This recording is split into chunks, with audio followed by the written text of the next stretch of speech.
سنیے، آپ کی توجہ خاص رکھیے گا۔ وہ ترا، میرے محبوب ان کو دیکھیے جو ایمان کے دعوے کرتے ہیں، جو ایمان کے ذرا ان کی اوقات دیکھیں کہ کثیرا منہم، ان کی کثرت، بولو ان کی، اور کچھ قلیل مسلمان ہو گئے نا، ان کو اللہ نے چھوڑ دیا ہے۔ وہ کثیر منہم، ان کی کثرت، یسارعون فی الاسم، تیز دوڑ کے جاتے ہیں گناہوں میں، تیز دوڑ کے جاتے ہیں۔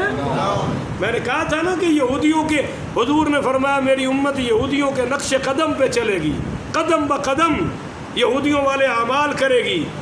آج بھی آپ کو ایسے بندے نظر آئیں گے کہ مسجد کی طرف قدم ہے، بولیے نا۔ ابھی بھائی باہر سے کون آئے، نمازی اٹھ کے در سے قرآن نہیں سنتے، ایسا خدا کا، میں سخت لفظ نہیں کہنا چاہتا، ایسے خدا سے دور کیے تو کہہ سکتا ہوں کہ آپ مسجد میں آ گئے، آپ نے نماز پڑھ لی، باہر والوں کا کیا قصور ہے؟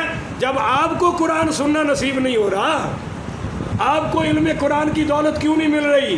آپ نے تو وضو بھی کر لیا، قبلہ رو ہو گئے، مسجد میں نماز بھی پڑھ لی، اور قرآن میں پھر بھی بیٹھنا نصیب نہیں۔ اور بعض بے وقوف وہ تسمیہ پھیرنے سے بعد نہیں آتے، وہ سمجھتے ہیں یہ بڑی نیکی کا کام ہے، وہ قرآن کو نہیں نہ سننا چاہتے، اس لیے تسبیح کو گیڑا دیتے ہیں۔ مومن کی یہ شان ہی نہیں، جب ایک بار عالم نے بتا دیا کہ تسبیح کرنا جائز ہے تو پھر تسی خدا نال دھکا کرنا ہے، زبردستی کا ثواب لینا ہے۔ تو آپ دیکھیے کہ نیکی کی طرف قدم ہے نہیں اٹھتے، ذرا بولے آپ ادھر ادھر نہ دیکھیں بھائی، نیکی کی طرف قدم ہے نہیں اٹھتے، پر یسارعون فی الاسم، گناہ میں دوڑ کے جائیں گے، بولیے گناہ میں دوڑ کے جائیں گے۔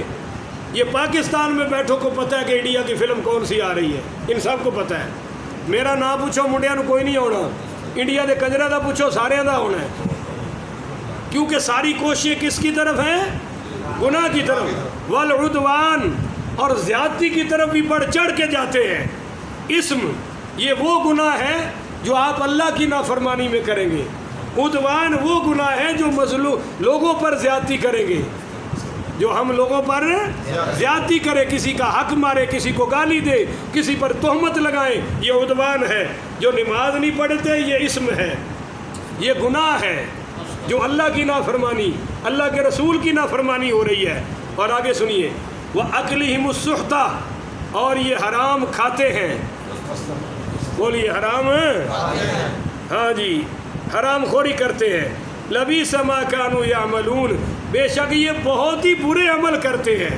یہ چند میں نے بتا دیے ہیں میرے محبوب، باقی بھی یہ کوئی اچھا عمل ہے انہاں چ بندے دے پتراں والا کم ہے ہی کوئی نہیں، یہ قوم بھی بڑی بھڑی ہے، انہاں دا کوئی بھی عمل اچھا نہیں۔ آگے سنیے جی، لولا، ہوئے ہوئے ہوئے، یہ جو آیت آ رہی ہے نا، ابن عباس کہتے ہیں قرآن کی سب سے زیادہ خوف دلانے والی آیت یہ ہے، بولیے سب سے زیادہ خوف دلانے والی یہ اشد آیت فی القرآن، قرآن کی سب سے زیادہ شدید آیت یہ ہے۔ آپ کی توجہ پوری چاہیے اور سنیے، حضرت ضحاک پڑھیے رحمۃ اللہ علیہ، تابعی ہیں، صحابہ کے شاگرد، بہت بڑے مفسر، کہتے ہیں ما فی القرآن اخوف عندی منہا، کہ میرے نزدیک قرآن میں سب سے زیادہ خوف دلانے والی یہ آیت ہے۔ کون سی؟ کہ قوم ساری برائیوں میں پڑی ہوئی ہے۔ لولا، بولیے لولا، اس پہ آپ کو بہت غور کرنا پڑے گا۔ یہ لولا جو ہے نا، اگر یہ ماضی پر داخل ہو تو پھر یہ ہے کہ انہوں نے روکا کیوں نہیں، بولیے انہوں نے، اور اگر یہ لولا فعل مضارع پر داخل کر دے تو پھر معنی یہ ہے کہ یہ روک کیوں نہیں رہے، کون؟ سنیے اب سمجھ آئے گی آپ کو۔ لا ینہاہم الربانیون، یہ جو ان کے ربانی بنے پھرتے ہیں، ان کے نہیں سمجھے ہو، ان کے مشائخ، ان کے پیر، ان کے گرو گھنٹال، ان کے مذہبی پیشوا، والاحبار، اور ان کے علماء، بولیے ان کے، ان قولہم الاسم، انہوں نے ان کو گناہ کی بات کہنے سے روکا کیوں نہیں، وَأَكْلِهِمُ السُّحْتَ، اور انہوں نے انہیں حرام کھانے سے کیوں نہیں روکا؟ یہ کیوں نہیں روکتے؟ پتہ چلا بھائی پیر وہ ہے جو برائی سے روکے. نہیں سمجھے ہو؟ میں پڑھ کے ایسی زور لاؤ. لولا ینہاہم اللہ ربانیون، جو کہتے ہیں ہم اللہ والے ہیں. بولیے ہم اور مریدوں کی لائنیں لگا رہے ہیں اور رجسٹر بنا رہے ہیں، بھر رہے ہیں کتنے مرید ہو گئے، اتنے ہو گئے جی، اتنے ہو گئے. اللہ کہہ رہا ہے یہ لوگوں کو برے گناہ کی بات کہنے سے اور حرام کھانے سے کیوں نہیں روکتے؟ اس لیے نہیں روکتے کہ وہ حرام خور ناراض ہو جائے گا. وہ حرام خور ہے. اب پیر کہتا ہے بھی حرام کھائے حلال کھائے ہماری جیب گرم، اور جب پیر کی جیب گرم تو پھر مسئلہ نرم. لہٰذا یہ یہودیوں کے پیروں والا کام ہو گیا کہ پیر صاحب یہ تو کہتا ہے اللہ اللہ کرو، نماز پڑھو، یہ تو کہتا ہے داڑھی رکھو، یہ تو کہتا ہے یہ کام کرو، مگر برائیوں سے روکتا کہنا جیڑا جتھے لگیا انہوں. اگر کوئی پیر صاحب کے گھر چوری کر رہا ہو نا تو پھر پیر آنکھیں بھی جتھے لگے ہیں بولو نا. ہائے ہائے ہائے. والاحبار، علماء بھی اس ڈگر پہ لگ گئے کہ وہ بات کرو، قوم اشش کر اٹھے، قوم نعرے لگائے، قوم پیسے پھینکے، قوم پیسے تحفے دے. اور ساڈے ورگیاں نوں کنے دینے نے؟ ساڈے تے وسیم صاحب دا قرض چڑھیا ہوا ہے، اسی تے بیٹھے پوچھ لو مقروض ہیں انہاں دے. کیوں؟ جب آپ برائی سے روکیں گے ٹوکیں گے تو آپ سے محبت ہے وہی کرے گا جس کے دل میں اللہ رسول کی محبت ہوگی. اب آپ بتائیں کہ جب آپ مسجدوں میں سوتے ہیں تو کس کو روکنا چاہیے؟ زور تو بعد مسجد ہوٹل بنی پئی ہوندی ہے، ماشاءاللہ ٹھنڈی چھاتے چکے پکھے لا کے سوتے پے نا. میں تسی مسجد احسان کیتا ہے نماز پڑھ کے جڑا نال ہی سو گئے ہو. شرم کرو، یہ کوئی ہوٹل ہے سرائے ہے، نماز پڑھی جاؤ. نہیں سمجھے؟ آپ کی بیٹھک میں دکان میں کوئی چوہیے جرت کر سکتا ہے؟ اللہ دا گھر لاوارسا سمجھے جیڑا ایرا وغیرہ نتھو خیرہ آ کے ستا پہ ہے جی. میں تو ڈرتے ہی نہیں کہتا نا، آپ کو مسئلہ بتا سکتا ہوں. کسی کو سوئے کو اٹھا، کیونکہ پھر تسی رل کے مولوی نو چکنا ہے. جدو مولوی تو انو اٹھائے گا تسی اون اٹھاؤ گے. پر میرا فرض ہے، یہ اللہ کہہ رہا ہے، اگر آج کا مولوی سچ نہ بتائے، لوگوں کو برائی سے نہ روکے، تو اس میں اور یہودیوں کے مولوی میں کوئی فرق ہے؟ بولو ذرا کھول کے بولو. اس میں اور یہودیوں کے پیر میں کوئی فرق ہے؟ یہ اللہ بتا رہا ہے. اس لیے تو ابن عباس نے کہا کہ سب سے زیادہ شدت والی آیت یہ ہے کہ کہنا تینوں تے سنانا اللہ کہہ ان کو رہا ہے، سمجھا ہمیں رہا ہے.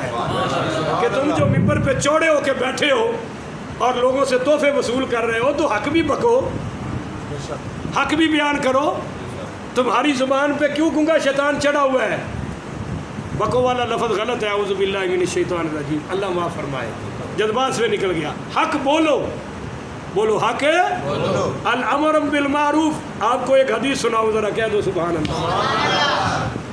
حضرت یوشع بن نون پڑھو علیہ السلام، ان کو اللہ نے وحی کی کہ میں تیری قوم میں 1,00,000 تیرے امت پر عذاب بھیجنے لگا ہوں. کتنوں پر بھی؟ ان کے گناہوں کی وجہ سے 1,00,000 تیرے امتیوں کو ہلاک کرنے لگا ہوں، جن میں سے 60,000 گناہ گار ہیں، 40,000 بے گناہ ہیں. بولو 40,000 ہے، باقی 60 گناہ گار ہیں. تو حضرت یوشع کہنے لگے یا اللہ وہ 60,000 تو ٹھیک ہے کہ گناہ گار ہے، یہ 40 بے گناہ کیوں؟ فرمایا اس لیے کہ یہ برائیوں کو روکتے نہیں تھے. کوئی پلے پئی ہے گل کے نہیں؟ یہ برائیوں کو روکتے نہیں تھے، یہ ان کے ساتھ کھاتے پیتے اٹھتے بیٹھتے تھے، لہذا میں ان کو بھی رگڑوں گا اور ان کو بھی. حدیث میں ہے اللہ نے جبریل علیہ السلام سے فرمایا جاؤ وہ فولا بستی برباد کر دو، ساری الٹ کے رکھ دو، اٹھاؤ اوپر سے جا کے الٹ کے نیچے پھینکو ان کو، ان کے گناہ بڑے پڑ گئے ہیں. تو جبریل امین کہنے لگے یا رسول یا اللہ اس میں ایک تیرا عبادت گزار بھی رہتا ہے جس نے پلک جھپکنے کے برابر بھی کبھی عبادت سے غفلت ہے، وہ بھی تو ہے. اللہ نے فرمایا عذابوں دے تو شروع کر. تو سن رہے ہو بھائی؟ داڑیاں تے پگڑیاں تے کھلی پا کے نہ بیٹھو، پورا اسلام ہے، اس پہ عمل کرنا پڑے گا اور برائیوں سے روکنا پڑے گا.